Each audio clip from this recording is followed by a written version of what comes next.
Hello there, children. It's Gary YouTube here from Cultaholic Wrestling, and welcome to the latest thrilling installment of the Tier List Ranking Malarkey. Today, we're doing all of the major console WWE video game titles, and joining me, as you can see down there, is a hipster variant of the Gary YouTuber. He's got a hat on, he's got glasses on, he's got a shirt on, he's got a shirt on underneath the shirt. He's the guy who works for Cultaholic but wishes he works for Triple Jump. It's actually, oh my God.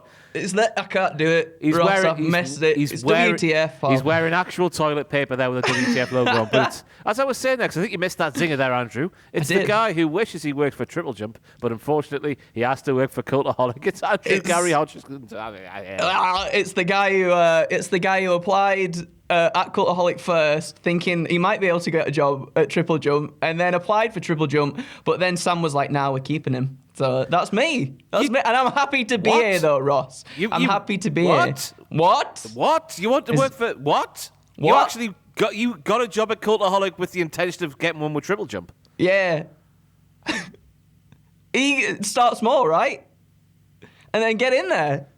You see, a lot of these people watching this Yorkshire Pudding Throwing Malarkey going, "Oh, Andrew's such a good guy, such a wholesome guy, he's been framed. Look at him. Evidence right here. He's a bell end. Hit the intro, Sam. I am fuming."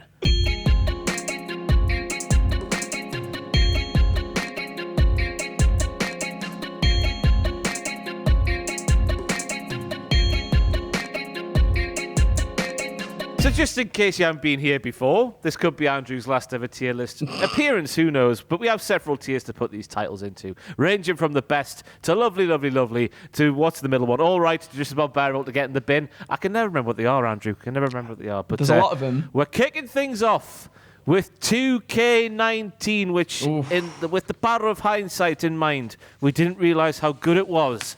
Not until it was gone, but until 2K20 came along. Yes, I think that's very, very safe to say, Ross. I like this one a lot. I think now it's out, and obviously, like you were saying, now 2K20 is out. I think it's considered one of the better, or if not the best, 2K game in the series so far. We'll see what happens when 2K21 comes out, but I like this one a lot. We got showcase mode in there. You get big old from D-Bry, I think, from when he was fighting against John Cena in Velocity. You do showcase mode, go all the way up to WrestleMania 30 when he gets his big moment and stuff. Good roster, good animations, just fluid wrestling. Big liquid wrestling. Head mode. Big head mode. Sami Zayn doing all this, shaking his head in his entrance and that. All right. I'm just telling you. You sure that's in the game or not just a dream of yours? No, well, both. But in the grand scheme of things, I would suggest personally, off my experience of playing the wrestling video games, lovely, lovely, lovely. In the grand scheme of things. Yes. In terms of 2K, it's top tier, but we're not just speaking about 2K today. We've got a hell of a lot of games to cover. Next up, we have WWF Warzone, which I'm thinking is just about in the middle. It was the first. I think it's in the middle. I've done some research on this one, right? Because I think this is maybe a year or two before my time, because it was the first fully 3D WWE game, which meant it was built from the ground up, brand spanking new. Beautiful stuff. That was the first wrestling game I ever played as a child. I was Attitude. Ever one. I was Attitude, me. Was it? Yeah. I went Warzone, then Attitude, and then onto the SmackDown one. So this one's like a bit nostalgic for me, but at the same time, you go back and play it now, it's just not. It's not the best. Me and Owen were playing it not that long ago on the Dreamcast of all things, and just having a good time at how it's very bare. The moves are really hard to pull off. You don't really know what's going on, but it's funny. It's funny because it's just that convoluted, you know. But I think it's probably about in the middle, lad. I've got some more stats. It's the first time we had proper entrances in a WWE game, which would of course go away for the early SmackDown titles for reasons which I've got no idea. Andrew, do you know why?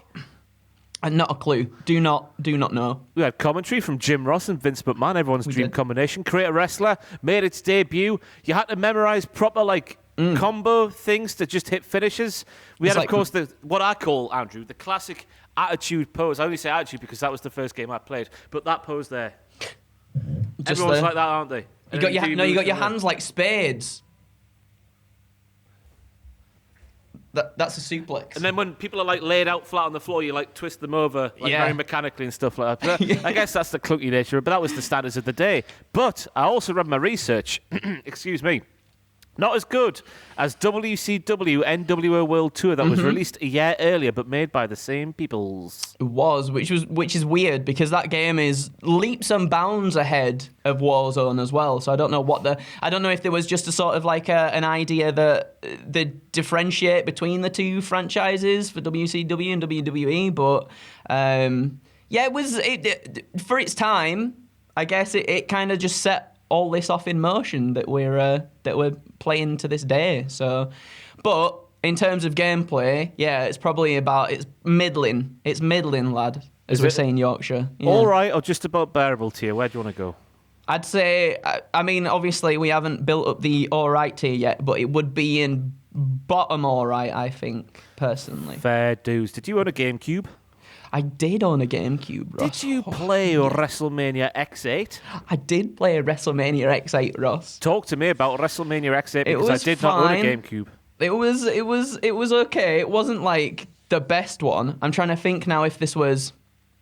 No, I think 19 was the one that had. We'll get to 19 in a bit, but it's the next one. It's a good game. It's like it's a decent game. It's still got the arcadey sort of aspects of the SmackDown games and stuff, and then it's easy to pick up, like No Mercy, which is really good too. It doesn't reach. It never got to the heights, Ross. It never got to the heights of the SmackDown series on the PlayStation. But at that point, it was better than Raw on Xbox as well, because then we were starting to get WWE titles on other consoles, and it would have gone SmackDown, then WrestleMania X8, and then Raw at that point. So it was decent. I thought it was all right. Just all right. Yeah, I've been in my research. Apparently, it was just a knockoff of the early SmackDown games from around about 2002 time. Pretty much, yeah. But it had no commentary, which for some people back then would have been a positive because the commentary was ropey, to say the least, back then. I remember Taz in those early games. It was absolutely fantastic. But more on that in a little bit. And some licensing issues meant that some themes went in the game, which was always a shame. It's always a shame. It is a shame. But then it's always it's exciting because, like in the WWE network where they have to replace a song and it's just like an awful little MIDI orchestra or something. It's so good. So where do you want to go for WrestleMania X8? I go for all right. Same tier, all right. Above or below? Above. Above, because it's a bit more modernised, so... And then straight on to X9. X9? Straight on to 19. X9. That one was good. Again, that one was all right. It didn't really... It improved, like, you got blood in this one. Grappling was different. The controls were a bit clunky and stuff. And the thing I remember the most about this one, Ross, is the revenge mode. The revenge mode, for one reason, and one reason only, is because right at the end, you complete this whole thing. Basically, Vince McMahon betrays you, and you get, I think Stephanie gives you a contract to try and one-up Vince McMahon, try and ruin WrestleMania for him because it's his favourite show of the year. Whoa! And you do all this stuff. You, for some reason, fight bodyguards and builders in like construction sites and stuff, and then right at the end you fight Vinnie Mac at WrestleMania 19, and he is hard as nails. Right, you hit him with your pedigree, but I kip up straight away, like out of nowhere. It's so hard, genuinely very, very hard. It's like it sounds like the streak mode from 2K, whatever it was. We'll get onto that in a little bit. But you could either defend the streak or beat the streak, and you can never beat the streak because Undertaker was so bloody good. He literally just like pops up straight behind you. You hit him with an F5. I'm here, pal. I'm coming to get you. Yeah. Yeah. Yeah. Yeah. Yeah. What? Yeah. Yeah. I'm out. It's all on you. This one. I've never played GameCube games. This one's all right as well. It's better than X8.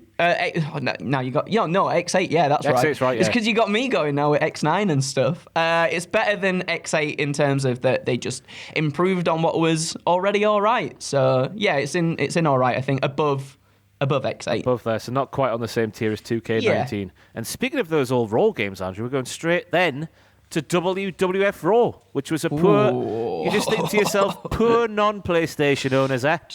Just not, just 2000 porn on PlayStation owners. 2002, we've had SmackDown 2, Know Your Role, we've had Shut Your Mouth, we're on the Here Comes the Pain, everything's going well, but this is what you get on Xboxes and things like that. This is weird because I remember reading that it was by Anchor Inc., who did the UFC games, so you kind of think, okay, maybe they'll be all right in that sort of sphere of fighting and stuff. But I remember the camera was really weird. It just like swooshed from one thing to the other. It was sort of like almost aerial, but not. It was in a weird space. I remember there not being that many modes, and it just didn't feel good. It just didn't feel good to play, Ross. I was more than happy that I had a PlayStation at that point, and was playing all the Shut Your Mouths and all the good stuffs. Yeah. Yeah, this not is that good. The worst one we've spoken about so far, isn't it? But I guess the thing that matters is how far it goes down. Is it just about bearable, or is it getting the bin? It's just about bearable. I mean, graphically, it wasn't too bad, and it wasn't. It didn't want to make you cry when you played it, at least, anyway. Which there are some games in this list that do that, but yeah, just about bearable. And no season mode as well. Criminal. Oh, sad. That is criminal. 2002. Now we move on to Raw 2, because apparently, you make a bad game, you make a second bad game to put everything right, which is what they try to do here. Yeah. This one was fine as well. They added more stuff, which was good. You got Hell in a Cell and TLC, I think, this time. Graphics were better. Camera was better. It had a season mode as well, and Create a Wrestler. But again, it was just really weird. It felt sluggish. It felt like when you're trying to pull off maneuvers, when you're trying to run in water, Ross. Mm-hmm. I've spoken about this before in a video with you about running in water. I don't like it. It feels like that. It's so weird how slow everything is.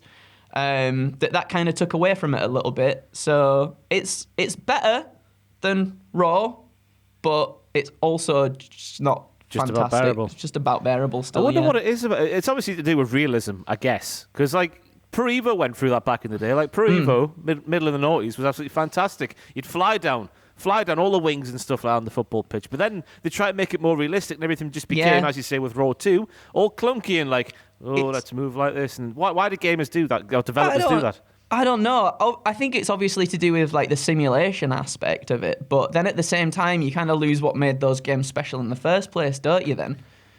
Yeah. Yeah, we do. And speaking about that, we move on to two. And it's a lovely segue because we move on to 2K15, and 2K15 came after 2K14, a game that was universally recognised as being absolutely fantastic. For some reason, 2K stripped everything back, apparently, and started again, trying to make 2K15 so realistic in comparison to 2K14. And for me, I guess it just depends what you like in your wrestling video games. But for me, the more archaic, the more archaic. The more archaic. Is that what I'm trying to say? Archaic riots and that. More crazy shenanigans and whatnot. I prefer faster, the old SmackDown game sort of pace compared to this. Let's be realistic and try and make it look exactly like Raw on a Monday night on actual real TV. Yeah, I think that was it. I think they sort of got more into the simulation territory with this one. 2K14 was like a good blend of the two, but then 2K15 kind of was jumping more into that sort of style, and it was sometimes, as we were saying before, sometimes games just don't translate well.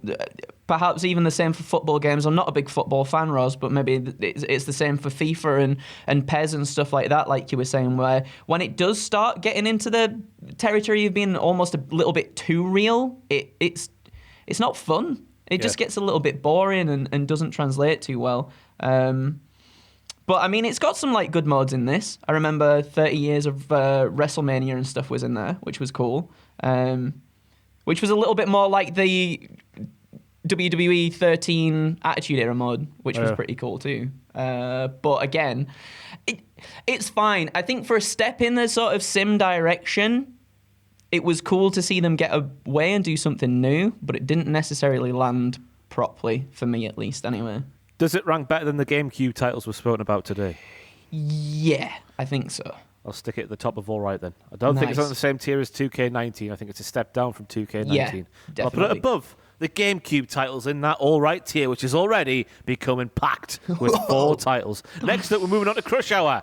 Now, it's always a contentious one, isn't it? But I was born in 1992. Therefore, I would have been around about 9 or 10 when Crush Hour came out, and I loved Crush Hour. Crush Hour was the bomb. I used to like all the. I remember getting a demo disc on PS1 for Twisted Metal Black, which is obviously what Crush Hour is based off and stuff. And I love those kinds of games. There's just daft arena card, blow everything up. Everything's over the top. I always understand it when people say it's a bit repetitive, because it was a bit repetitive. But let's just take away the repetitive nature of Crush Hour. And remember, we're living in a world where Vince McMahon has bought every single television station that is on the air. Basically, so you got Kane doing cookery programs as a chef. You had all these wrestlers doing different kinds of things. But so Vince McMahon forces a lot of wrestlers to become basically, Crash Derby people things. Yes. And then you have car fights. You do. Try and blow people up and stuff.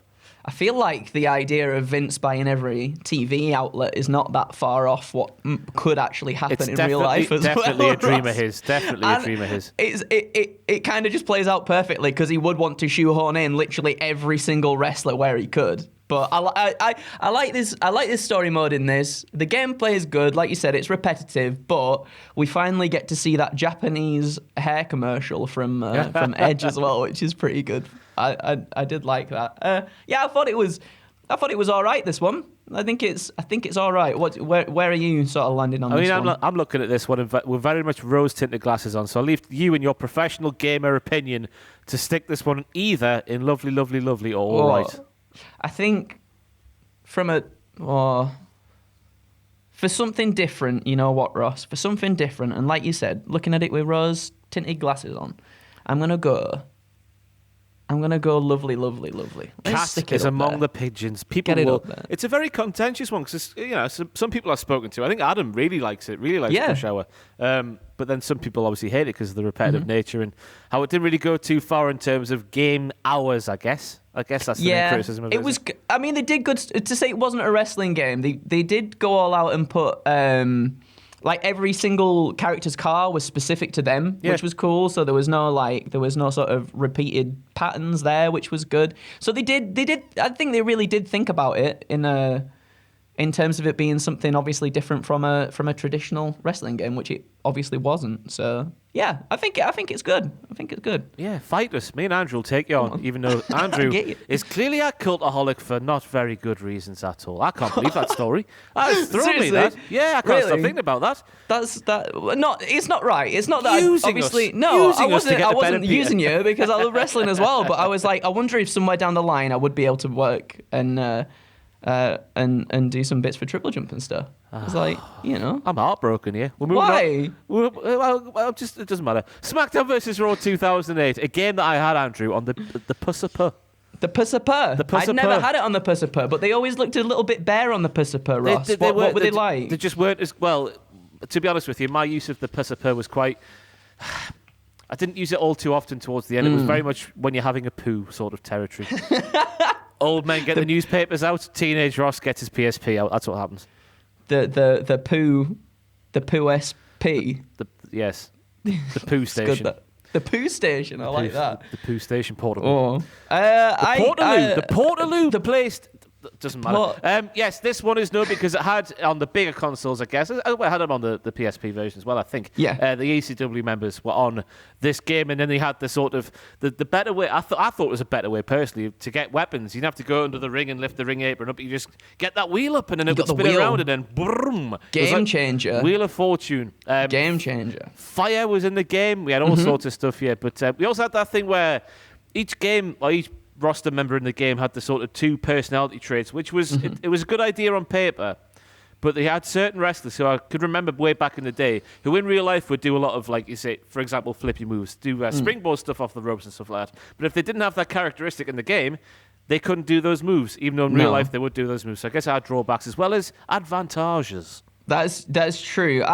This one's another big nostalgia one for me because it was probably the last game that I got for a while in terms of wrestling games where I dropped off after this for a very long time.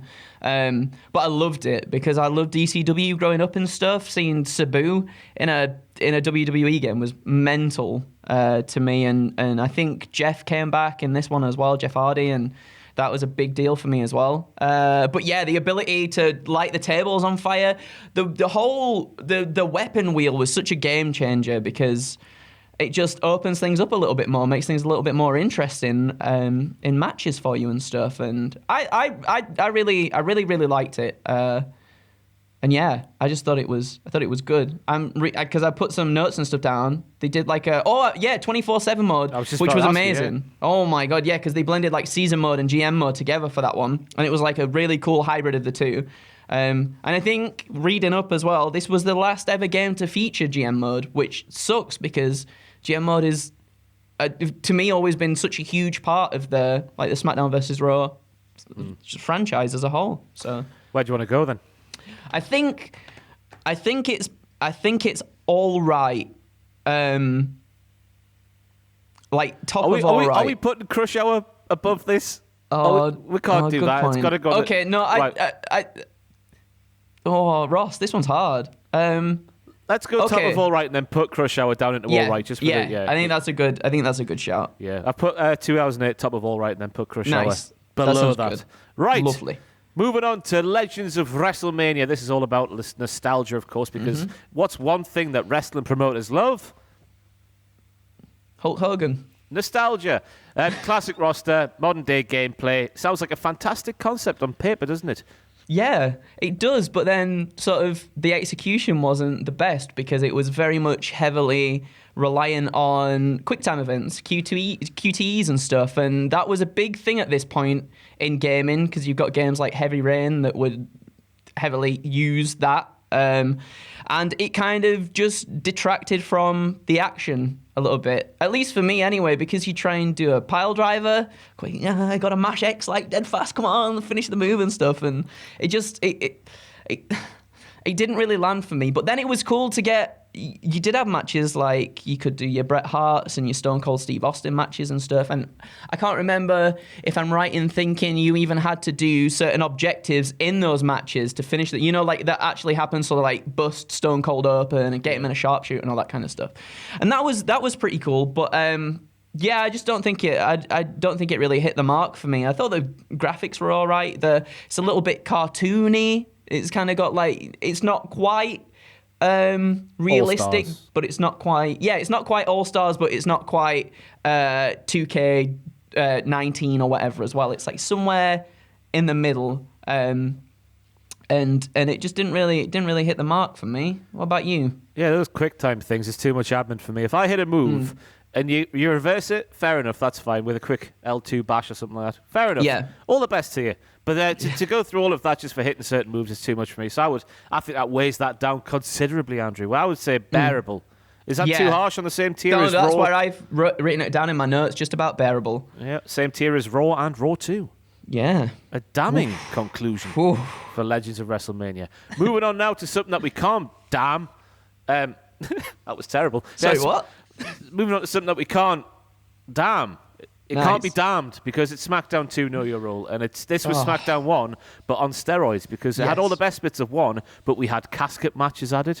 We had the storyline mode with the cutscenes backstage with the music, which would always end with Michael Cole going, no matter what was going on, even if it was very easy to understand, Michael Cole would still be confused with one of those. That was, for audio listeners, we did a shrug like Michael Cole does on SmackDown 2 Know Your Role, which they did earlier this year. Which pay-per-view did Bobby Lashley win his title at? Because they had it was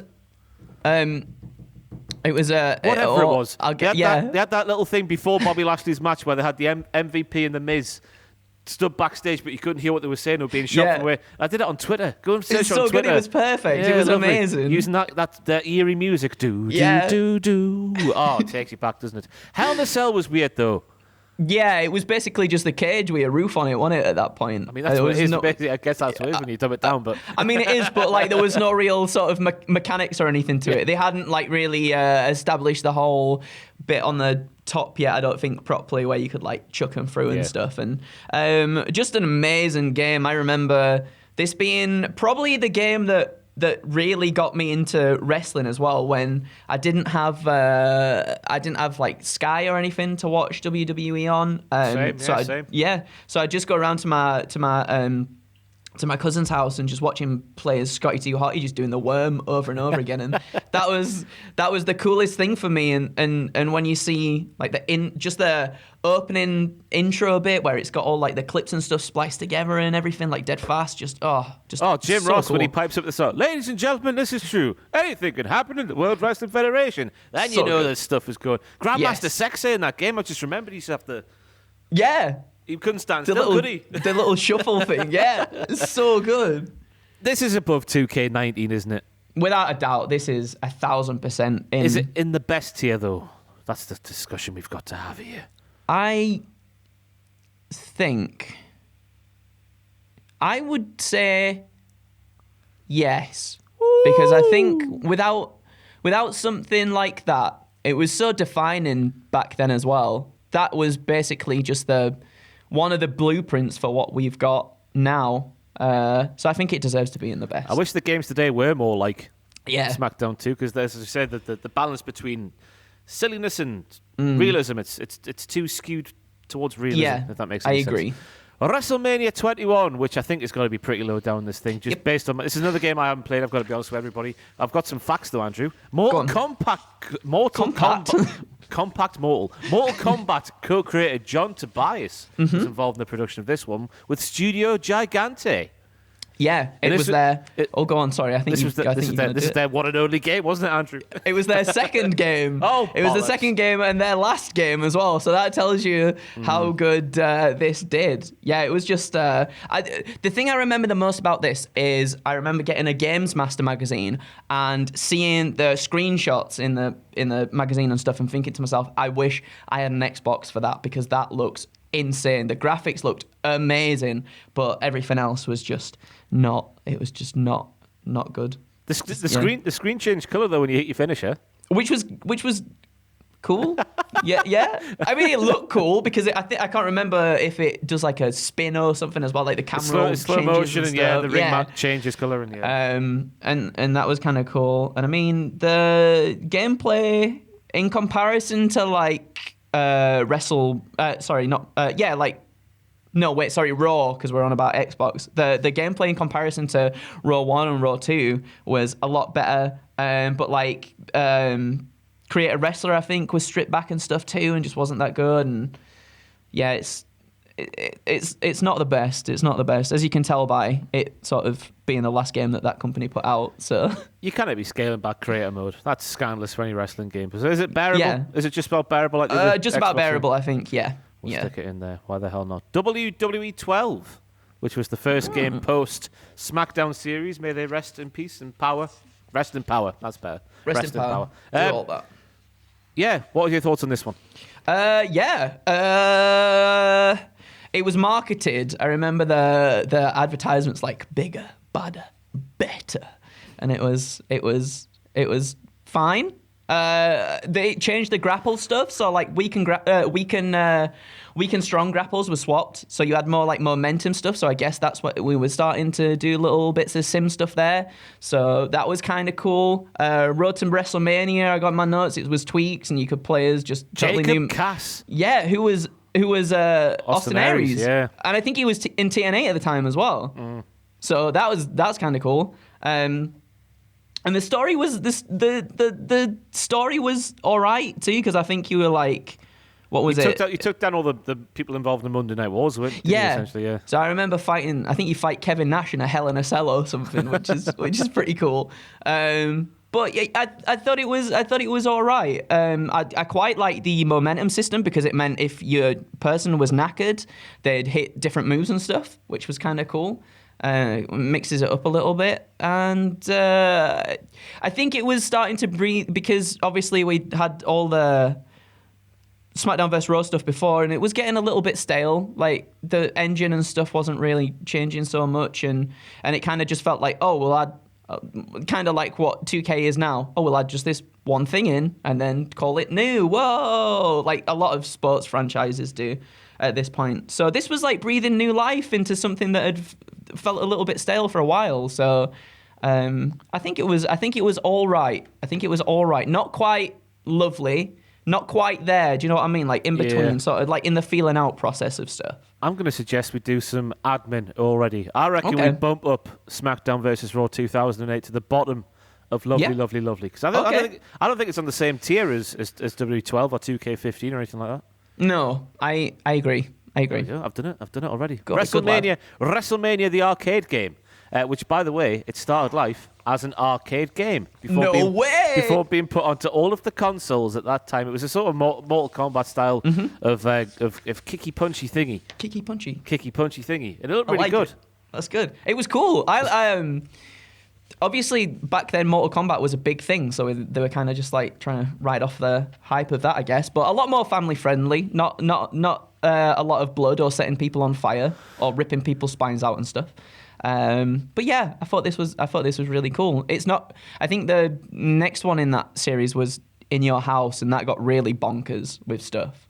Because you could do little flamboyant stuff like Undertaker. You could make sort of magic happen, and that would harm your opponent stuff. But then it mixed in with doing wrestling moves as well, and that's what wrestling games should be, in my opinion. I agree, and it still had the wrestling element because you could bounce them across the ropes and stuff. It was still very much set in a wrestling ring. So yeah, I thought this was really good. I think I'd put this one in lovely, Ross. I think lovely as well, especially for the time as well. And you think, yeah. Now we get my first ever game, WWF Attitude. Oof. Oh. The Attitude Pose is getting back now. So. I remember being a kid and not being able to work out how to do anything in this game, being really frustrated as to how to play the game, which sounds stupid because obviously we have handbooks and stuff like that in the old PS1 cases, didn't we? Yeah, but did. I never ever thought to pick that up. I just thought, hey, I'm going to work this out and just play, and I never could, and that's shame on me. Even then, Ross, it was so hard to do anything in that game, just like it was in Warzone as well. It was just almost impossible to try and, even me and Owen, when we were playing the other day, we got like all the I said the other day, it was like a few months ago now, but like we had the like a list of all the moves up, and we were like like telling each other, do this combination, could not do anything at all. It was really hard. But this was the final game by Acclaim as well, and then it was THQ that came in and did all the good stuff, got all the SmackDowns and everything, which was cool. I thought it was better than Warzone, better entrances, you got better moves. It still felt a little limited, though, in terms of what you could do. Yeah, it was slow as well. The gameplay was just proper slow and clunky, wasn't it? It was. Saying again, the attitude, the pose, and then turning people over like they're, I don't know, dough on a kitchen top counter. Nice. Yeah. That's a good one. Did you know as well? You probably did that. I think it was Matt and Jeff that did the mocap in. I think in both of those games, maybe just this one, but they did the motion capture for all the moves. Yeah, interesting. Kind of cool. No finer people could you have picked than Matt and Jeff Hardy. 42 characters we had in this game, including Head. Who had a body, but it wasn't there. It was just a floating head and hands. It's so weird. It was like Rayman, but without his torso. Yeah, it was so weird about how we got the proper entrances. You saw them walk down the ramp, get in the ring, this, that, and the other. It wasn't the most, it didn't look too good, but like you could still see the physical arena, and then that would go away for SmackDown one, which I never understood. Yeah, that was really, really strange. But again, another one that's just tinged in nostalgia for me, and I think it was the last one we had with Owen Hart in it as well before Owen passed away. It would have been. So I'm gonna put this one probably at the top of all right. I think above 2K15. What do you? This is hard now. I'm gonna put it in all right, but not near the top. I might put it near the bottom. Yeah, it's on the same standard as Warzone, kind of maybe. Yeah, it's above Warzone. It's hard comparing these games that are 20 years older than one another and stuff like that. But now we move on to SmackDown versus Raw 2006, one of the best soundtracks I reckon in WWE games history. So good. I am the private broken, made a big time to the broken. Whatever that song was called, The Broken by something. Remember that song from this game? I just had so many. That was just a soundtrack to, I think, a lot of people's sort of early teens growing up. You got the Spotify playlist of all the games. I've got them. I haven't. I need to get that. People have made playlists of all the games, soundtracks from back in the day. Oh, it's fantastic scenes. Anyway, realism was really creeping into this one. This is where they started doing like the lock-up mini games at the start, which I thought was, I always turn that off, you know. Well, that came in the SmackDown versus Raw, the first one, didn't it? I did this. Maybe it did. I don't remember stuff because you could press select, and pressing select would just, your wrestler would stop, just like mid-move, just like stop, and then your stamina bar would go up. And then you could like move again. It was weird, yeah. Oh. Like maybe I'm getting it mixed up. Maybe it was in the first one as well. But you could turn that off, and I was instantly just turning all the. I never did. I never realised you could. Again, I'd never picked up the instruction book to see, but there you go.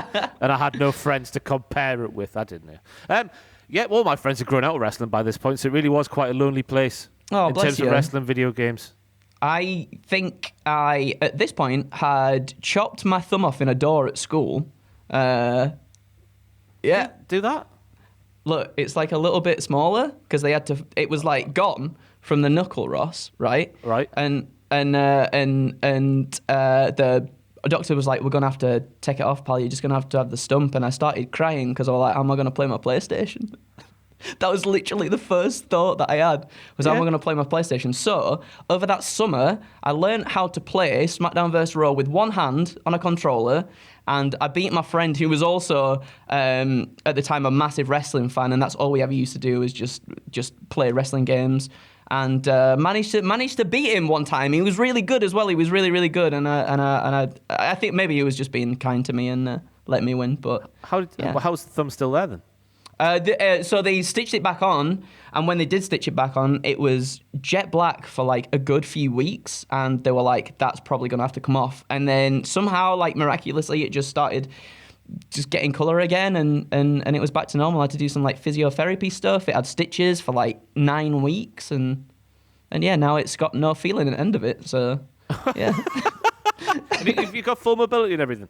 Yeah, it's like, it gets achy and stuff, but I've put it on, I've accidentally like rested it, if I've rested my hand on like the kitchen counter before and the kettle's been on, it's one time before I've been touching the kettle and just like, I've not felt it, and then I'd look and then the skin's just all blistered on it. I'm like, oh, what's going on there? But I didn't feel it, so it's not so bad. Like Cactus Jack, got no feeling in anything, Right. Yes, SmackDown vs. Raw 2006. You could challenge for a title in exhibition mode, which was a game changer for people who had friends, presumably. Mm-hmm. It was. That was a big... Because sometimes you just didn't want to play story mode, did you? Sometimes you were like, do you know what? Let's make stories up. Let's make storylines up. When you're a young and you're like, let's make storylines up. And that's what you do. You go through like a whole entire thing just by doing the exhibition matches, putting the title on the line, and it was... Oh, the best. It was the best thing ever, Ross. It was so good. They still hold up well, don't they? There's only SmackDown versus Raw games. So where do you want to go for this? I reckon we got to go Lovely.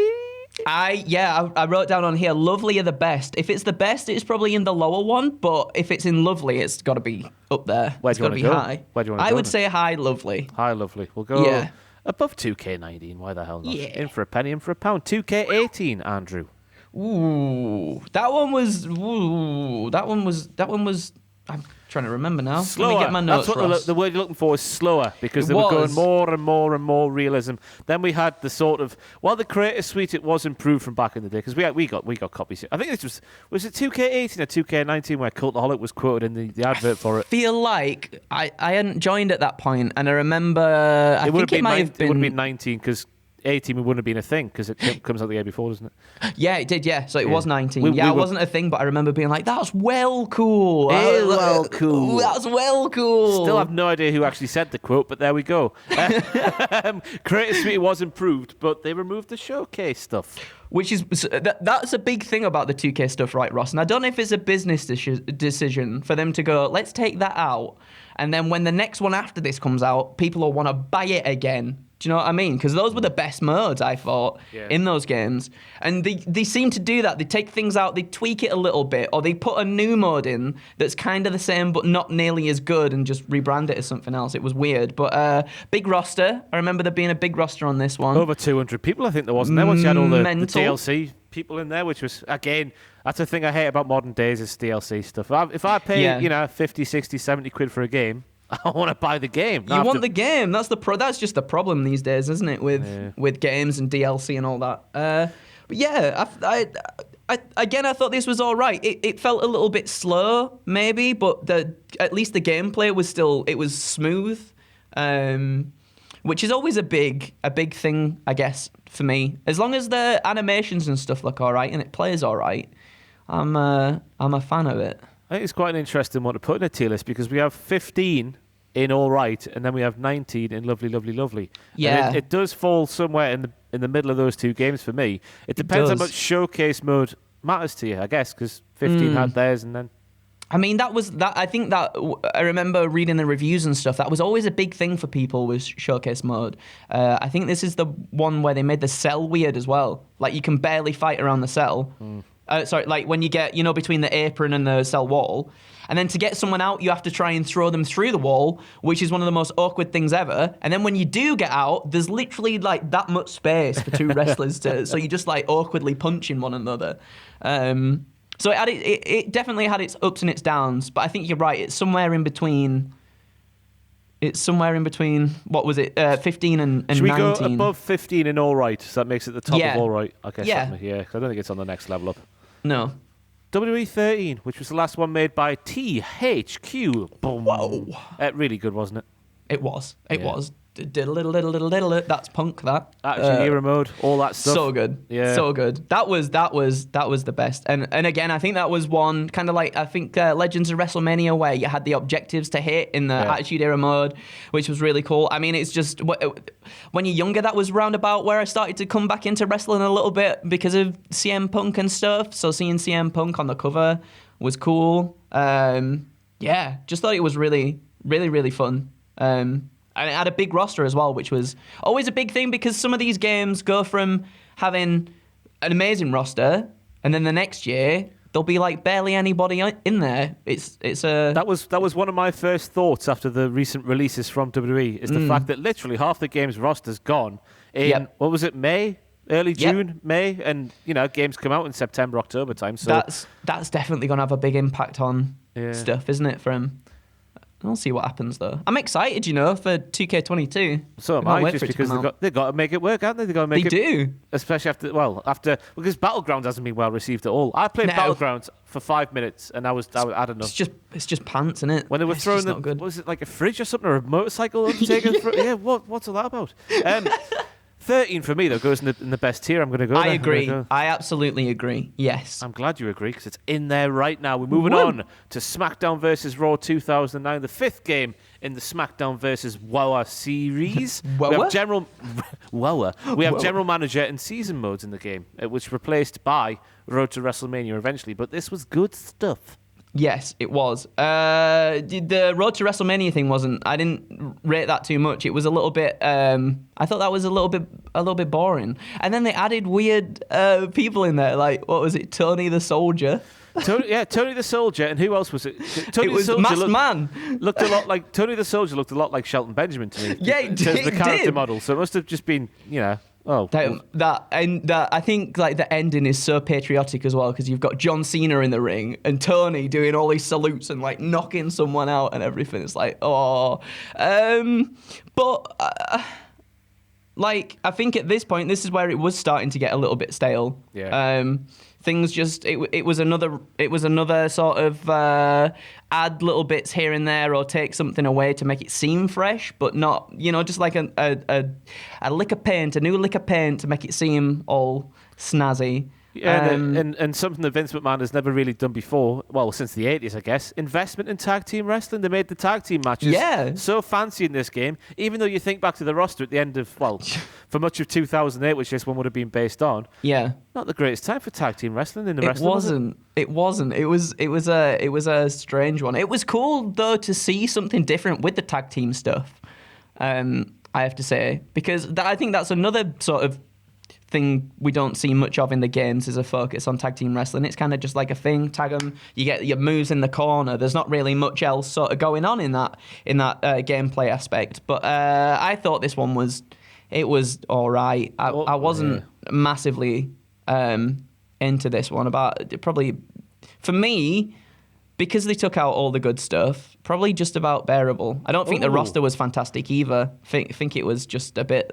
Scathing. My apologies to the Attitude Era tag teams because that's when they did take tag team seriously. I've just realised I said he hasn't taken tag team wrestling serious since the 80s.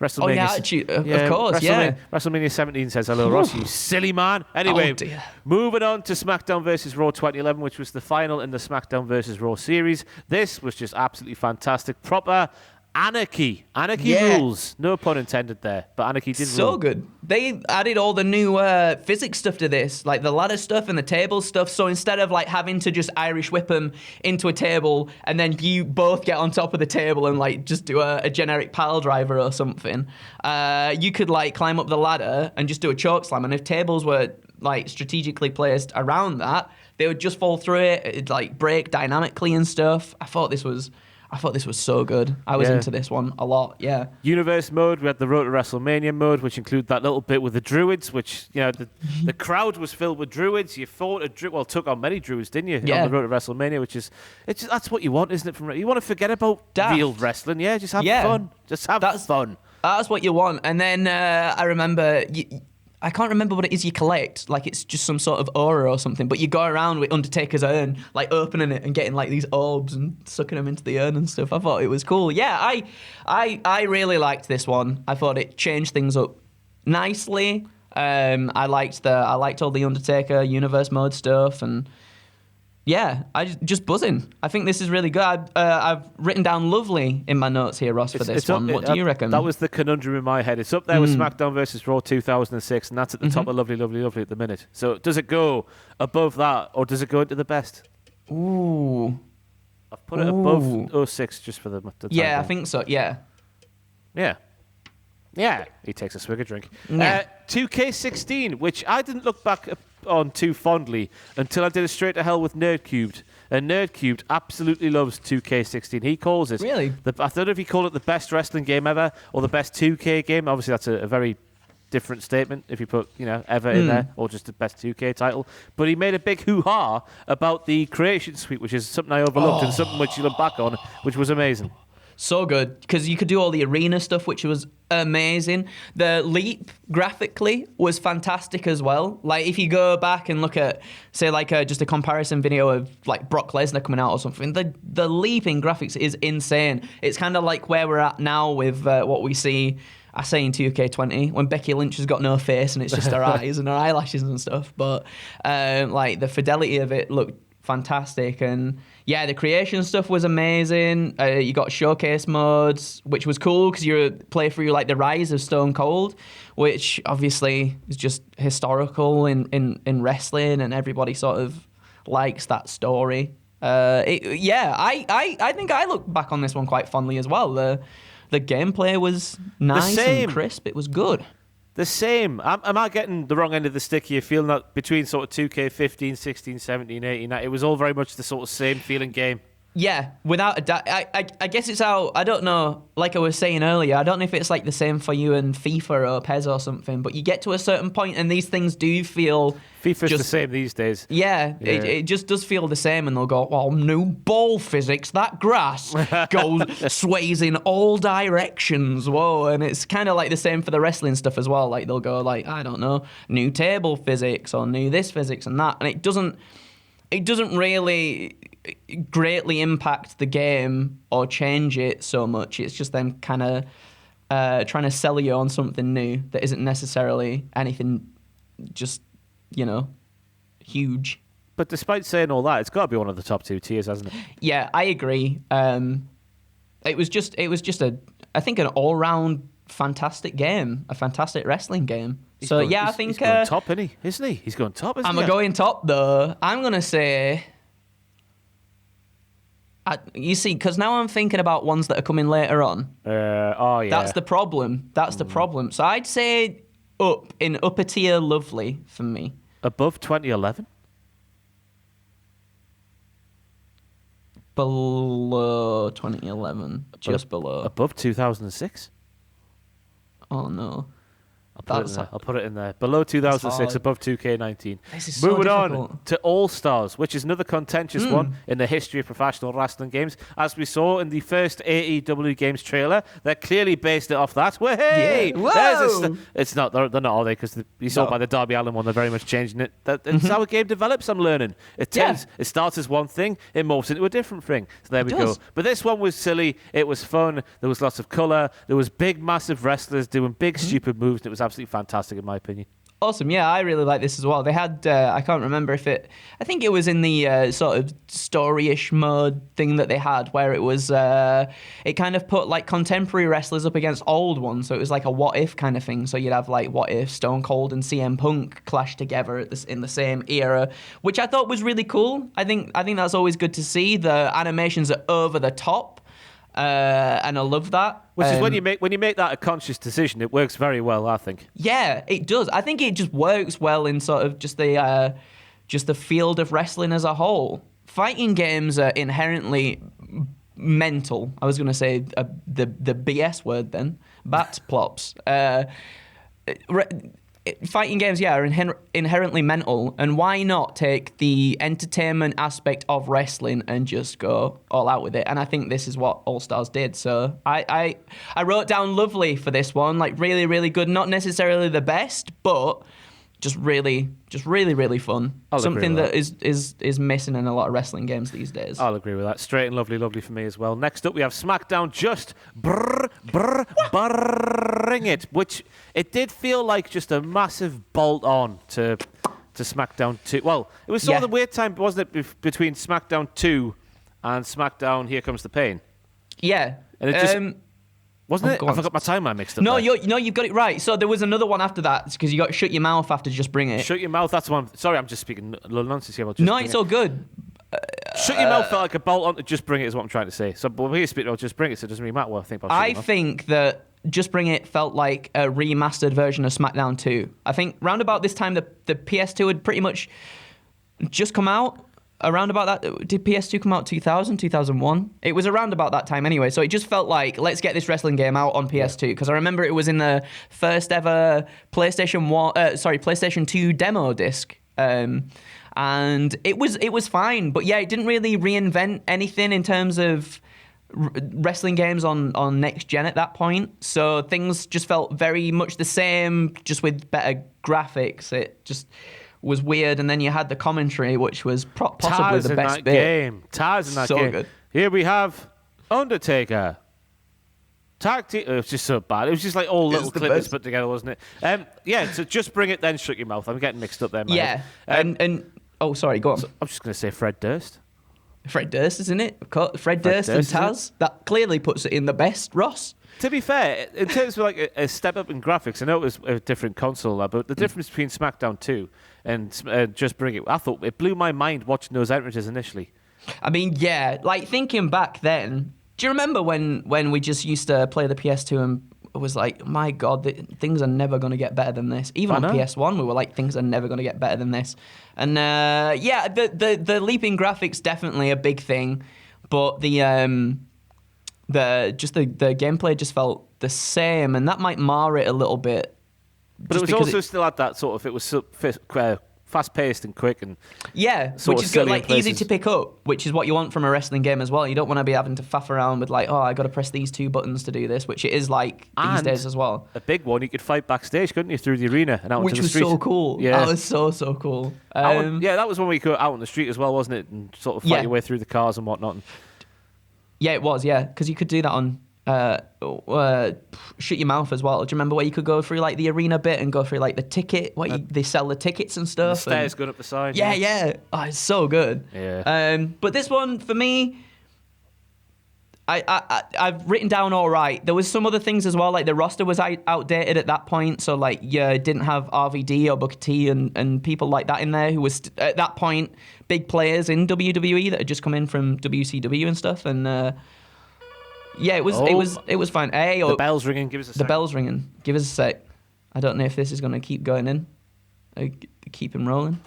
I don't know if it's keep him rolling, but I'm still. Adam's down there, I think. Oh, good lad. He's sorting him out. He's showing him out, mate. So I've put in an all right. I don't know if you want to say anything else about it, do you?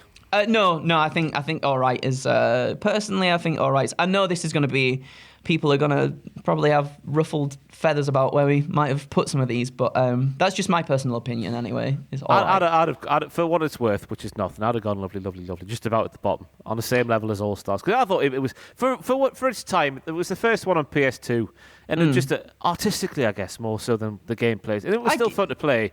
Yeah. But yeah. Let's compromise then. We'll put it sort at of the top of all right. Yeah. Well, it's the top anyway. of all right. It's there anyway. Right, 2K17 showcase mode was gone.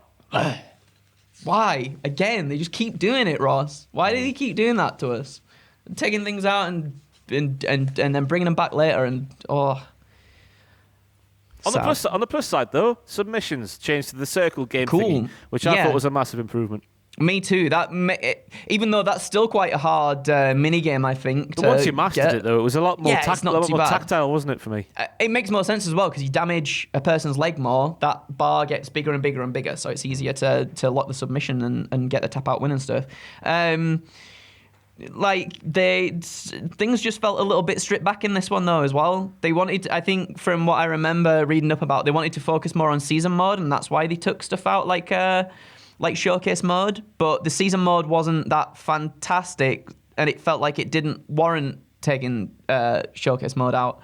But I remember the roster being big, really big, and then I think they did DLC for NXT characters too, which was sad because then you had to buy Shinsuke, and Shinsuke is the absolute boy. So that's a bit sad. But yeah, it was again. I guess gameplay was very similar to sort of 2K16, and it's just a shame that they stripped everything back. For me, I put this one in all right, just because of the fact that they stripped everything back quite a bit. And if I remember correctly, I think Goldberg was a pre-order bonus. I think yes, which is not what you want to see. That was 17, wasn't it? Yeah, no. He made his big comeback the R side of 2016 for Survivor Series, didn't he? So. Oh yeah, that's not what you want to see, is it? Not really. But then again, you know, do you remember in the game, kind of? At least he's there. yeah. At least he's there. And yeah, you know, you can't go wrong with spearing stuff every now and then, can you? Just in ring, just boof straight through the table and that. Yeah. So I think all right is very much deserved there because it was that feeling of like, oh, it's just like 2K16 in the gameplay sense. I mean, it just feels like 2K16, but slightly different with the submission thing. Back to the GameCube we go, Andrew, for Day of Reckoning, the first one. Apparently, I've not played this one. Apparently, this one was easy to control. It was. Proper like N64 throwback. I've seen people say. It was kind of like it was like N64 and the SmackDown games like meshed together because the graphics were very much like the SmackDown games of the time, but the controls were very much arcadey like the N64 stuff. So the graphics looked good. It was easy to play, but it lacked stuff like I think they even said, "Oh, we'll add backstage areas." There was no backstage areas. They didn't add anything like that. But all in all, a really fun experience. Like just a good, solid. Arcadey wrestling game with the look of SmackDown and the feel of the N64 stuff. So I would put this... Oh, actually, because the second one was pretty good as well. Apparently the second one was very much the same, but it was better. They just added stuff. Yeah, that's it. So I'd probably put this one in all right. Like towards the top of all right, I think. Oh, I'm just agreeing. Keep going. Keep speaking. Keep speaking words. I can't offer anything. Keep speaking. That's what I was just... Sorry, no, I thought you were going to say something. I have stats and facts, and that is it. But you can tell me about the actual gameplay. Cool. 4 female wrestlers, apparently, on the entire game.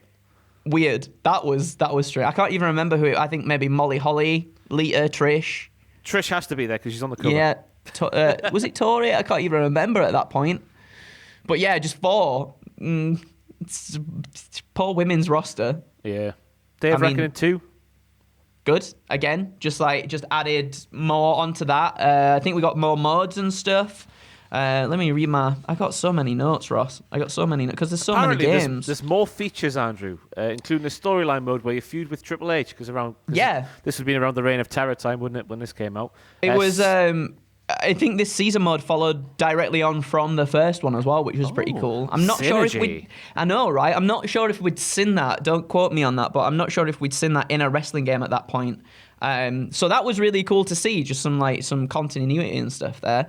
It added a stamina bar though as well, which was odd. So it made fighting wrestlers pretty hard sometimes because you'd just be stood there just like panting, puffing and panting, just waiting for the bar to go back up before you could pull out a maneuver. Bloody realism.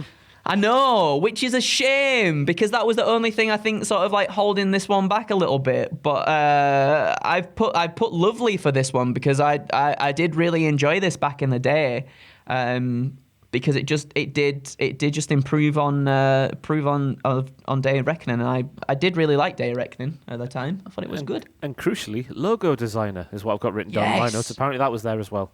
It was. So you could just like draw anything you wanted. What would you like to draw on your T-shirt, Ross? I would like to draw a picture of a badger. Done. No mercy. Straight in the best tier. It's got to be, otherwise we'll have all sorts thrown at us, Andrew, and I'm not willing to get pelted with tomatoes and pitchforks and stuff. No, we don't want that. And it's just like like SmackDown and stuff as well as for the games on the PlayStation. I think just No Mercy was just a benchmark for wrestling games going forward for a very, very, very long time, and you just can't. People still mod it to this day. People just still play that game exclusively. No other wrestling games, just that one, and continuously just add things to it, make it better. It's without a doubt. I had a quick bash on it because I never had an N64 back in the day. But Cody has linked the new AEW game to No Mercy, which just shows it's standard on everything. He just said it's going to be like a modern day version of No Mercy, so which is cool. I'm down for seeing that. Well, we obviously, when the first trailer came out, we saw the character models, and they're a bit. I think they were more chunkier for the AEW game because we saw Kenny Omega and. Who else did we see? I can't remember. Jericho was on there. Yes, that was it. Yeah. And they were like quite chunky characters, which sort of was reminiscent of the No Mercy stuff. But then Darby was like quite normal in how he looked. Yeah, so I think they've kind of like, I think maybe they're just going to do the perfect blend. I can't remember. I think resident newshound Aiden was on hand to get some scopes a few months ago about the wrestling game, and I think they said it's going to be somewhere in between the sort of like the sim stuff and the old school arcadey stuff. So I'm all into it. I'm glad that they're listening to the to what the fans want, which is something obviously that I think 2K has been lacking for a long time. So I think they're doing it right, and hopefully they pull something good out of the bag. Did you ever have a go on the season mode of No Mercy? Because I had a quick blast in it. I was going to say a little while ago there. It was hard. Got the APA bit. Yeah, it's hard, Ross. They come after you. They're almost impossible to beat. Like, you want to cry and snap your controller in half. It's that tough. But there we go. Well, I haven't played it too much myself. I know it's the greatest wrestling game. Well, one of the greatest wrestling games of all time. So it's straight in the best tier. But we'll work out which the greatest one is in terms of WWE major titles at the end of the video. And it'll be down to Andrew. So no pressure, Andrew. SmackDown versus Raw 2007 on the Xbox 360 for the first time ever. Analog stick grappling. Speak to me about that. At first, it's obviously a huge departure from what we've grown up knowing. Just using the face buttons for all your moves. I personally liked the analog stick. I thought it added something cool. I think it'd do different moves depending on where you sort of push the analog stick. So you get a grapple in and then you push it again and you do stuff. You can pick up your opponents and everything. You can take them to hot spots in the ring, so you can like throw them into the corner, get up on the corner, and you can like do all the punches and stuff. 1, 2, 3, 4 and all that. And the best bit was, Ross, going outside the ring, wanging them into steps, and then just like getting the red and going bah, bah, bah, bah, bah, like constantly like a basketball. That was really, really good fun. Good roster, really good roster in this one. The one thing I remember being big, it was like, I don't know if you'll remember this, there was a trailer for it and it was John Cena and Kurt Angle. Do you remember? No. And they were like fighting in the crowd, and that was the big thing. You can fight in that crowd in this one. And it was just a tiny little area. The pig pen, basically. Yeah, off to the side that had a TV in it, a trash can. Scaffolding at the back that you could climb up and jump off and like put people through a table and stuff. So that was a little bit, oh, that's sad. You could I think you could grab someone's sign as well and be like, oh, rubbish sign, and like rip it up and everything. But I thought this was good. I liked that they changed it up a little bit with the analog stuff. Come on, speak properly with the analog stick stuff. So I don't know if that's a little bit divisive for some people. What do you remember about this one? Not much, because I didn't have an Xbox 360 at this point, so I remember it was having on a quick PlayStation and stuff as well. Was it on PlayStation? Yeah, of course it would have been. I never had this one. I had a few goes on it. I remember I had a pal who ironically got back into wrestling games, so that was my way into this game. And I remember the fighting in the crowd with the scaffolding at the back that you climb up and jump off. But yeah, I don't know what general consensus is on SmackDown versus Raw 2007, so I'll go with you on this one. I think, thinking back to because I had the PS2 version, and that felt like a significant downgrade from the Xbox 360 version, which had, the blood looked awesome in that game. It'd drip, and you could see it drip on the canvas and stuff. I have fond memories of this one, and I think the analog stick stuff mixed things up a little bit. So I put this in lovely, perhaps maybe bottom of lovely, but still pretty awesome nonetheless. SmackDown versus Raw 2010, where they binned off the analog stick stuff because apparently it wasn't good. Yeah, which is so that just contradicts what you just said there. I know it does, but to be honest, because I'm such a huge fan of wrestling games, either or doesn't bother me. Like in SmackDown vs. Raw 2007 as well, I think you could switch between the analog stick and the regular controls, so it was still there. The option was still there to be able to do it, and it completely take that away from people. But I thought 2010 was awesome. A lot of people liked that they'd gone back just to the face buttons for the grappling stuff. The HUD was really cool because it was kind of finally the sort of time that they made it look a bit more like the WWE product, where the HUD was very minimal, so it'd just be basically just like the wrestlers on screen, which was really cool. In my notes, it's one of the most customizable WWE games we've seen as well today. You can, oh my god, I completely forgot. Yeah, you can design your own story and your own text and stuff, and just go wherever you want to go with story mode, which was so cool at the time. I don't think we've got anything else like that since. No. So I have fond memories of this one as well. And you could download creator wrestlers, other people's creator wrestlers too. Online creation was the big change, wasn't it? With this one, I think it was the first one ever to have the big online creation suite. So I think it's got to be up there. Yes, I think probably above 2007, SmackDown vs. Raw 2007. That one's down there. There we are. It's in there. Lovely, lovely, lovely. Now we're moving on to the original first ever SmackDown versus Raw. The soundtrack is a massive foire. There's a playlist on Spotify if you want to see that one there. He had the clean or dirty fighting systems, which sort of altered how you fought each other. The pre-match mini-game, that was where it debuted with the sort of thing you could turn off that Andrew was speaking about earlier on. Apparently online was used for the first time ever in this one. Well, I never experienced that one because my PS2 never got hooked up to the online stuff, so...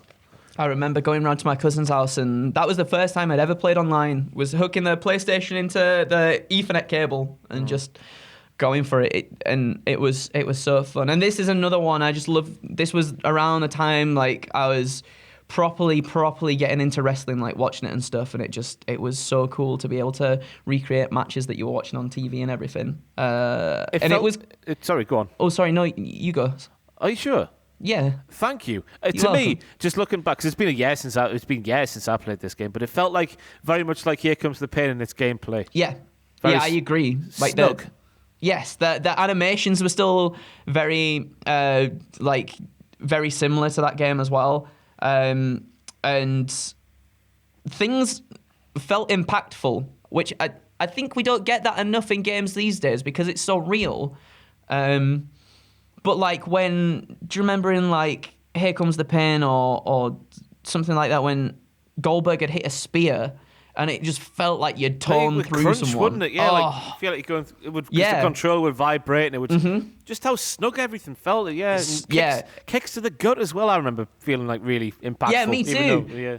Because that's what you got to do, isn't it? To start the finisher off, you got to kick him in the gut, and then you could go for the finisher, and it just felt visceral and just felt good to play. Yeah. I put this one in, I think, along with Here Comes the Pain, which we'll talk about later. I put this in the best. Top. Yeah, big time. Going all the way now back to, my second wrestling game, I guess.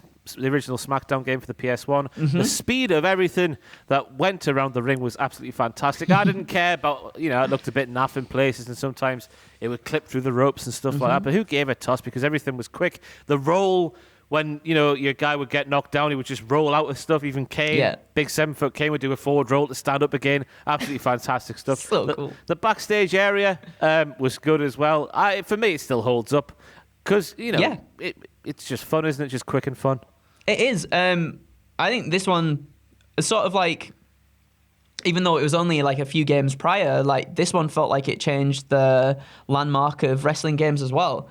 Like obviously prior to this we had No Mercy and WrestleMania 2000, which had done the same, and both I can't remember if they were developed or just published by THQ, but SmackDown felt so different. Like it felt like a completely different thing, completely new and fresh, which was awesome. And it stood on its own away from those games as well, which I thought was really cool. And then you got just an amazing roster, like a really good roster of people. Creator Wrestler was in depth as well, which was awesome to see.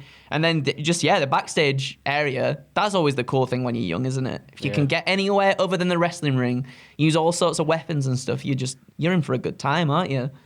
And the roster as well. The roster was massive in comparison to the games that came before. In my mind, anyway, I remember Paul Bearer being a playable character, which was always a hoot.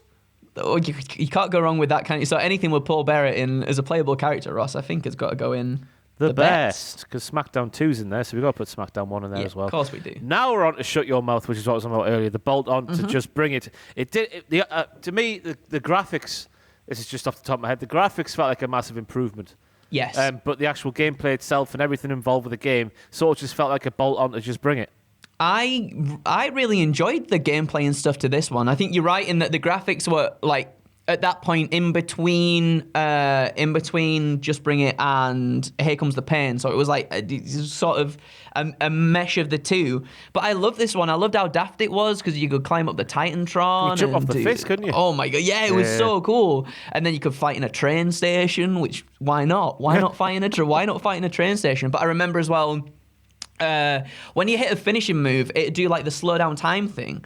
And when my friend told me you could just hold the button and just watch it continuously just spin round, the camera spins round as you're sort of like frozen doing this move. I was like, this is the coolest thing ever. And I remember the animations were a lot better. I used to play Jeff Hardy a lot in that. Like the Swanton in that game looked phenomenal. I think of this one fondly, but maybe you're right in terms of it kind of just felt like a bit of a bolt on. It didn't really do too much differently, I guess. Like just improved on animations and character models and sort of expanded on the stuff that Just Bring It had already done. I guess the other real big difference would have been season mode back then, wasn't it? Because I got my notes here. It was the first time that roster trades were in there, so you can make it more realistic and like in relation to what we saw on TV around the time with the brand splits. I guess that's a big difference maker as well. Maybe I'm being too harsh on it, Andrew. Maybe it's just me looking back on my silly brain when I was 12. Well, this is the thing. So I was thinking of it from your perspective. Like maybe I was thinking of it too, again, with rose-tinted glasses, thinking it was awesome. But when you think about the season mode stuff with the draft, I think that's pretty much like a precursor to the GM mode that we eventually got. Like kind of almost testing the waters with that. I put Lovely down on my list for this one, but we can put it bottom of top of all right I think bottom of Lovely I've gone with because just bring it at the top of all right. And I do think after what we've gone through there, it was obviously a step up to just bring it, even if it did in my warped 11/12-year-old mind felt like a bit of a bolt on. But I think we've disproven that theory already, haven't we? Yeah, I think so. Yeah. I think so. 2K14 straight at the top for me. Straight at the top. That is just a good one. Obviously, the first one made under the 2K banner. But it was all Ukes though, wasn't it? It was, but Ukes had made all the good ones prior to that. It was only until recently, right? 2K20 when Ukes just left during development, and then they were just like, off you go. Who came on? Someone. It was Visual Concepts. Visual Concepts, that's the one. Yeah, and they just had to learn it on the fly because they were like co developers along with them. I don't think they did too much in terms of the actual like brunt of the work, but then they had to learn everything within a short amount of time. But anyway, I digress, Ross. I thought it had like cool chain wrestling stuff, which made it feel a little bit more realistic. Just the animations, the showcase mode was really cool. Like WrestleMania moments again, getting to relive like classic moments, like the slam from Andre and Hogan. From Andre? Well, no, I mean like there's in the match. There's in the match. I just thought I'm saying. Just thought it was funny how you nearly said Andrew. Like Andre. And Andrew the Giant, which is not what I am. I'm far from a giant, Ross. It's a small boy. Everyone was commenting on that video of Adam hitting me over the head with. Yeah, well, that's a bit unfair. He's 6'4". That's true. He is a very tall boy, everybody. But I'm not exactly a tall boy either, though. So. How tall? You're not that far below me. I'm like 5'10" and a bit, so you can't be. I'm like 5'7". Oh yeah. Yeah, I'm Get small. out. I'm short. I'm a short boy. No, we need to get the tape measure out. Anyway, back to 2K14 chain wrestling and animations was a big difference making here. The streak mode that we spoke about earlier, where you could either break it or defend it. It was really hard to break it. It was way easier to defend it. That's what I thought back in the day. 30 years of WrestleMania was there as well.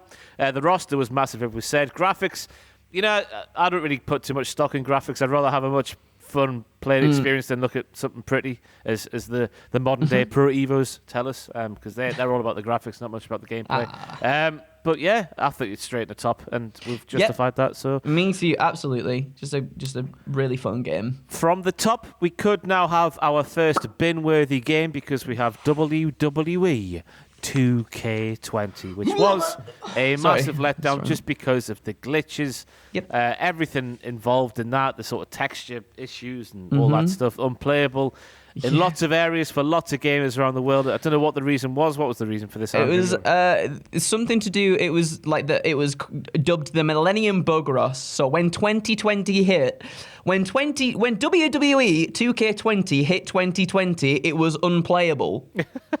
You could not physically play the game because the game would not let you play it because it was broken. It was just done. And do you know what?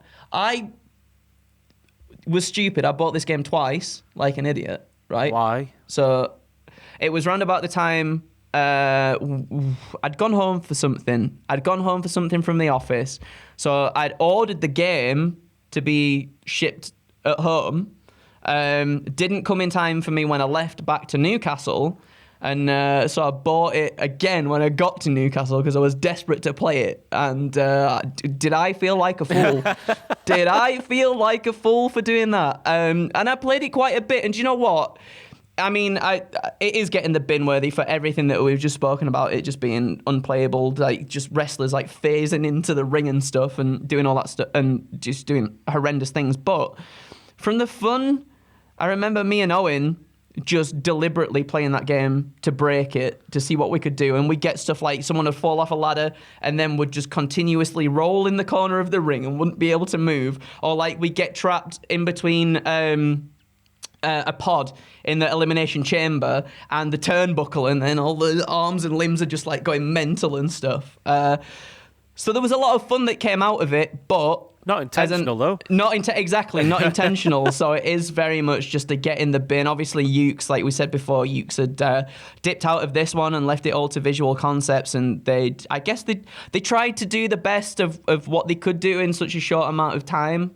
But unfortunately, they should have just delayed it and not released it, because that just mars the whole 2K franchise now. But maybe that was a good thing at the same time, because now they actually do have to sort of think about how do we rework this and make it fresh and new for everybody. Obviously, I can see why they do it, because of money and mugs like us who will buy the games year in, year out. Twice. I think, yearly releases across the board, FIFA included as well. I'm sorry to take things to FIFA games all the time, but yearly releases for video games need to go away. I think they do. I don't think. I think you referencing FIFA is a good thing, because it's just the same for all sports games at the moment. Especially when 2K dominates a lot of the sports stuff too, like the NBA stuff, and I'm not sure if they do the hockey stuff now as well. The hockey games used to be really good back in the day, but now it just feels the same. And nothing. It feels very hollow, especially because they add a lot of like transaction stuff in there now. Like buy this £70 game and then buy all the other stuff with it. So it kind of sucks. But I put this one in and get in the bin, Ross. It's in the bin, and from the bin we go back to the best because we have here comes the pain. And I've got written down on my notes here, just off the top of my head, when I was thinking, here comes the pain. Let's go back to whatever I was, 12, 13-year-old Ross. Roster, blood, gameplay, graphics, like the damage bar system thing was a game-changing, so you could focus on a body part and be a proper old-fashioned professional wrestler type. What have you got in your notes there? Just my notes, I remember those graphics. Even now, when you look back at it, those graphics they're so good. Blow my mind how good they were for PS2 in 2003 as well, which is insane to even think about. Think about like 2 years prior when we had Just Bring It and Shut Your Mouth, and it was like, how have we gone that far? Have we let that far? It's my personal favorite one of all time. Yeah, same. It's the one I think about the most when someone like pipes up about wrestling games. I think it is for a lot of people. For a lot of people, it got them into wrestling as well. I think that will have been like the jumping on point for them. Sorry, and the season mode was amazing. I thought the season mode was so good. It was. Do you remember like going backstage and someone would be like, you'd say something wrong to someone, and Goldberg would be like, "I'll fight you right here, right now." I remember Tori Wilson in a towel. Oh my god! No, that was SmackDown vs Raw, right? Because she brings you into a shower. Do you remember? Oh my god! Yes, it was. Because I remember playing that season as the Undertaker and the vision of Undertaker walking in the shower. Yes, and he was the dead man. He wasn't. Yeah. He wasn't Booger. I beg my pardon. Tori Wilson and the towel's just on the brain, obviously. There we go. that was the worst when you were a kid as well, and you come in because do you remember on the menu it was the women just dancing and stuff as well. Yeah. I hated that when my mum came in. Yeah. Like, my mum would always walk in at that moment as well. Yeah. And while we're watching the wrestling on Raw, when we eventually got Sky in 2004, she would always walk in the room because we used to watch the Raw replays on a Thursday night at 9 o'clock when they were on. And she would always walk in when something controversial involving the lasses was happening. Yeah. And she would always turn it off. And I'll always be sad. But there we go. Here comes the pain. Straight in the top tier. No argues there. And this is it. We've reached the end. Have we actually? We've reached the bloody end. WrestleMania 2000 is the final game we're here to speak about. This is when THQ moved across from WCW and the greatness they did there over to WWE. Gameplay, chunky boys, all the hallmarks of what they were doing back there. What you got for WrestleMania? Yeah, so I thought you said all the ham then. And I was like, yeah, it is pretty meaty. All the ham. All the ham. It's so again. One of the amazingly talented writers that work here, Jack Atkins, was messaged me saying, if this isn't in the best, I'm coming for you, pal. I'm coming for you. And luckily, I'd already written it out. It is in the best. Just a fantastic game. Those like the NWO WCW games were amazing. I think they did like Virtua Wrestling as well, like the Japanese ones, which were really fun as well. Just graphics, even back then, they were very chunky, very square, but you could still tell who was who from the sort of the way they presented themselves and how they looked and everything was really good. All the character models did look really different, which was nice to see. And there was like I remember there being like a decent reversal system and stuff in there too. You could do the creator wrestler thing, and I think you could like take Kane's mask off and see what he looked like. Like, ooh. And for the first time, he looked like a grandma. What more do you need, eh? WrestleMania 2000, straight at the top. That I've got. It's one of those games. It's much like No Mercy. It's sort of got that aura around it. Like you don't slander it, otherwise people will come at you with pitchforks. Yeah, and stuff. Exactly. So there we go. There's our tier rank and malarkey for the major title game thingies from the wrestling's past. Andrew, now it's up to you to decide which is the best wrestling game of all time, even though I think I already know what your answer is going to be, but we'll do the process anyway because we do it every time.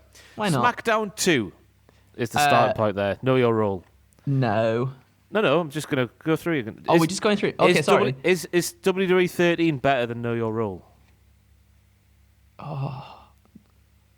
Nostalgia reasons, no. And benchmark reasons too. Sorry. So no. No, yeah. Is No Mercy better than Know Your Role? Yes. Is SmackDown versus Raw 1, the first one, better than No Mercy? No. Oh. Is SmackDown 1 for the PS1 better than No Mercy? No. Is 2K14 better than No Mercy? No. Is WrestleMania 2000 better than No Mercy? No. And finally, is Here Comes the Pain better than No Mercy? Should we do this on a count of 3, Ross? I've already together? gone. I've already gone. It won't you stop. done it? I'm already moving. It's gone straight at the top. Nice. Shock. Quelle surprise, as the French would Beautiful. say. Here Comes the Pain is the best WWE major console game thingy. Yes. There we go. We've reached the end. Any closing thoughts? That went really fast. I really had a lot of fun doing that. I love the video games. I love the wrestlings, and I love getting to do videos with you, Ross. Like that was. I can't believe that went as fast as it did. That was We've really been cool. recording for 1 hour 24, and we've done. Was it like Wow. 36 games or something like that? So yes, Yeah, there was a lot. Doesn't time fly when you're speaking bollocks? Yeah. There we go. So that's it. We'll wrap things up now. I've been Ross Tweddle from Cultaholic Wrestling. He's been Andrew Hodgkinson. I know you said Hodgkinson, but I have to stop myself each and every time. No, Please do. it's just, you know, yeah. It's more common, isn't it? Yeah, Hodge I've than only Hod. known Hodge, yeah. Yeah, And you were Hodge at school and a Hodgkinson at school, but you're Hodgkinson. I am. Thank It's you. just me and I'm stuck in my ways when it comes to Nah. Hodgkinsons. You're fine. You're There a we good go. lad. I'll let you off, Ross. I'll let you off. It's okay. Thank you for watching. I don't know what's happening now. We'll see you next time on the Tier Ranking Malarkey Thingy.